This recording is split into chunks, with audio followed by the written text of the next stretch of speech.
Sakamoto, número 2 da Previdência, preso, né?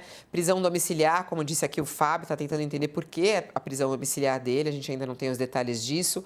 Adroaldo Portal, até quando foi perguntado ao Ministério da Previdência, né, o Fábio pediu, o Ministério da Previdência informou que o ministro, o Volney Queiroz, determinou já a exoneração dele, né, e o senador Weverton também foi procurado e disse que recebeu com surpresa a busca na sua residência e com seriedade se coloca à disposição para esclarecer quaisquer dúvidas assim que tiver acesso integral à decisão. O que isso pesa, por exemplo, para o governo Lula nesse caso, Sakamoto? Primeiro, antes de mais nada, novamente saudar a Polícia Federal, né, que continua, né, desvendando, continua investigando a roubalheira no INSS, fundamental. Eu lembrar, contextualizar isso aí, lembrar que algumas semanas atrás você tinha políticos, né, tentando defender mordaça sobre a Polícia Federal, tentando defender redução de recursos para a Polícia Federal para dificultar a conexão entre roubalheira, entre setor privado, setor público, crime organizado, tudo isso, né? Então, que bom que a Polícia Federal continua fazendo o seu trabalho e, como a gente disse, indo muito mais rápido, indo de forma muito mais precisa do que a própria CPI estabelecida no Congresso Nacional. Da mesma forma que a CPI dos atos golpistas lá atrás, em 2023, foi sempre a reboque da ação da Polícia Federal, que, na verdade, foi a responsável por desvendar o esquema criminoso de Jair Bolsonaro e generais e todo esse processo. Agora, a Polícia Federal é a responsável por desvendar esse esquema criminoso.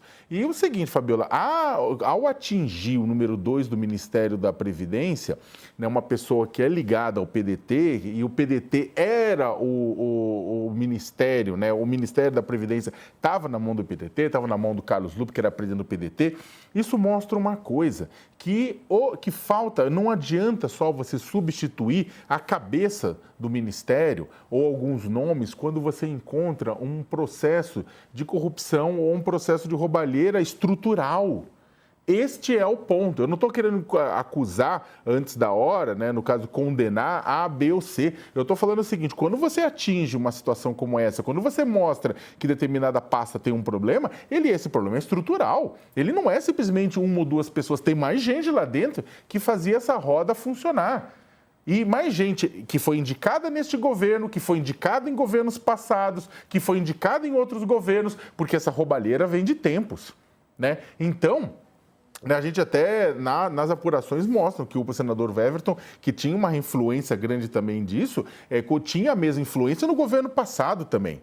Né? Então é o seguinte, o quão estrutural está essa roubalheira lá dentro do Ministério da Previdência e o que é preciso fazer para, em outras palavras, refundar o Ministério da Previdência. Porque, de um lado, tem que mandar para a cadeia, tem que investigar, denunciar, julgar, condenar e mandar para a cadeia quem roubou dinheiro de aposentados, que é um dos crimes mais bizarros que pode acontecer, e isso doa a quem doer, atinja quem atingir, né?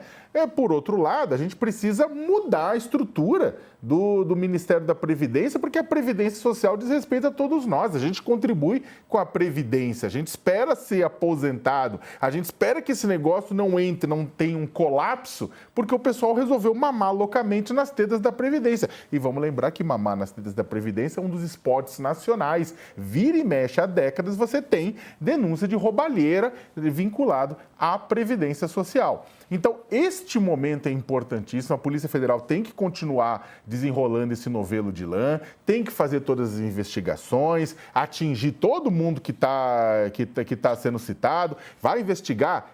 Alguém citou numa conversa o filho do Lula, que se investigue seriamente o filho do Lula, tal pessoa, uma milionária que é próxima, não sei o que lá, que se investigue, os políticos relacionados a este governo que se investiguem, independentemente de ser amigo do Alcolumbre, ser amigo de quem quer que seja, os políticos do governo passado, porque, como eu falei, a roubalheira não surge agora, ela é potencializada agora, mas é uma metodologia que já vem de antes, então pegar governo Lula, governo Bolsonaro, governo Temer, o que quer que seja.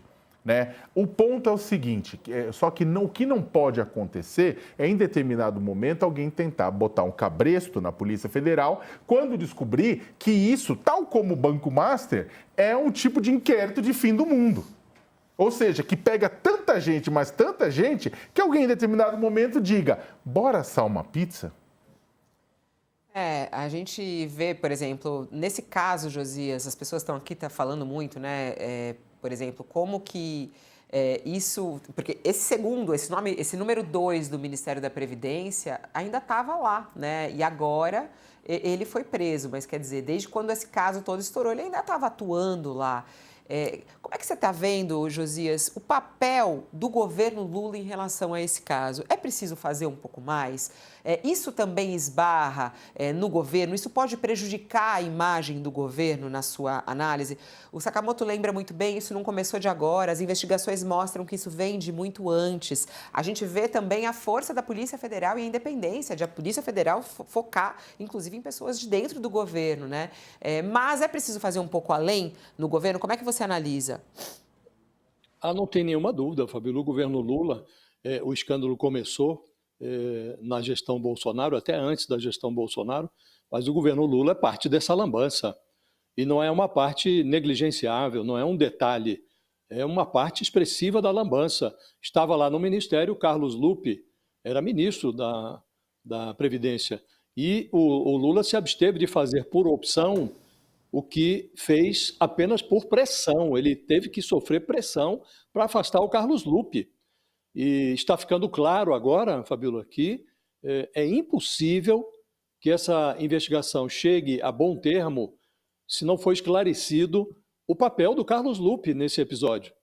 Porque logo na largada, o Lupe sustentou que declarações dele, não estou reproduzindo o que ele disse na ocasião, que a Previdência Social não é um botequim da esquina em que você pode enxergar tudo o que está acontecendo.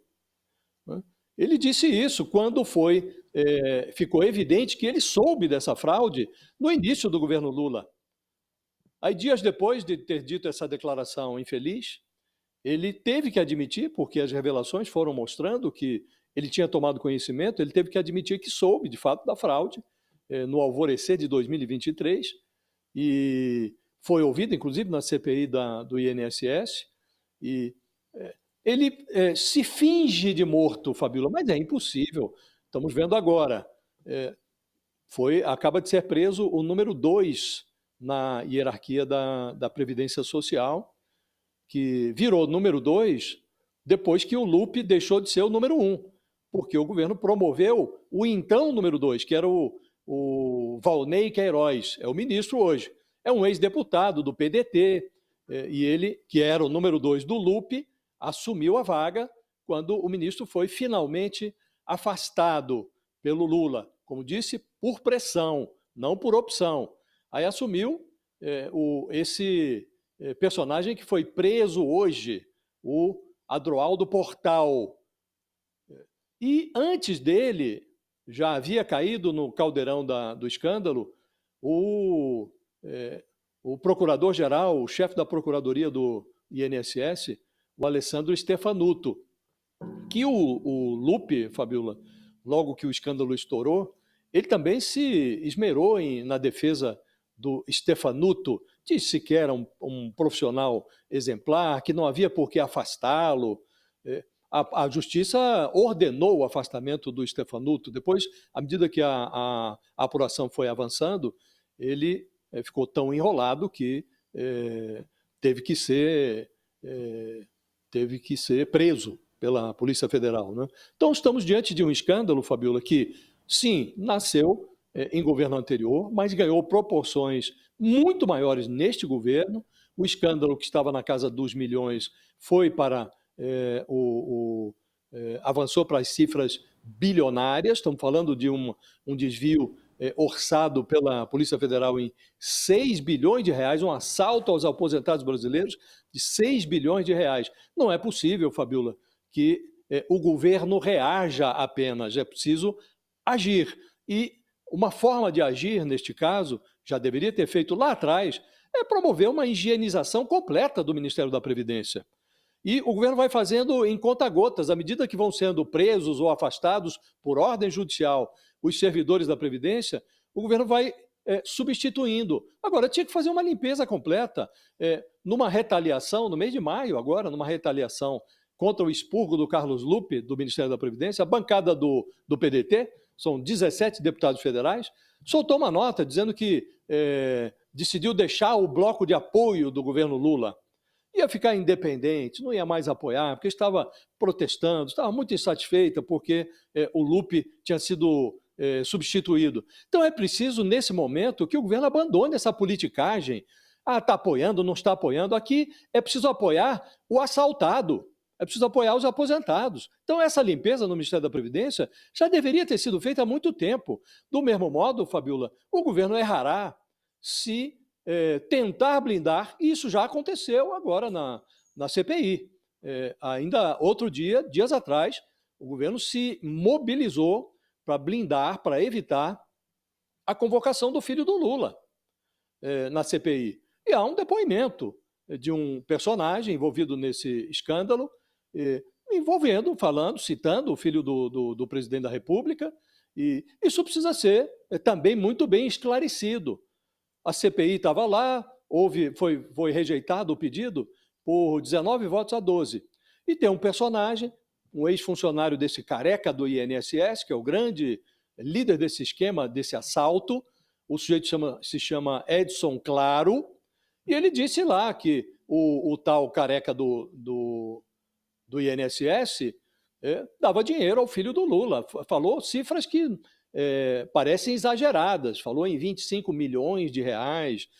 O Lulinha receberia a mesada de 300 mil reais para azeitar licitações no Ministério da Saúde. Agora, isso tudo, por hora, é maledicência de um encrencado na investigação. Agora, é preciso que essa maledicência toda seja acomodada em pratos bem asseados, para que não fique nenhuma dúvida, Fabiola, para que não fique essa sensação incômoda de que na Previdência o governo não age, apenas reage.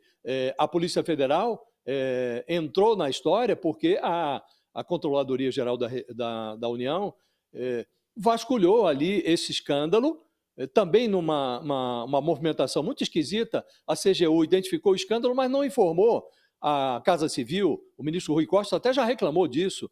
Por que não informaram antes, né? Só informaram quando o escândalo ganhou essas proporções todas, né? E esse escândalo tinha chegado antes no noticiário. A imprensa levantou. Só depois chegou a CGU e depois a Polícia Federal. Então, é preciso louvar o avanço da investigação, tudo isso é muito louvável. Agora, que o governo é parte da lambança e que não está sabendo agir adequadamente, só reage, não age preventivamente, isto é uma evidência, Fabiola. Então, é bom que o governo se conscientize da gravidade desse episódio e passe a agir de forma diferente, até porque isso é um contencioso com forte potencial eleitoral. Certamente será explorado durante a campanha.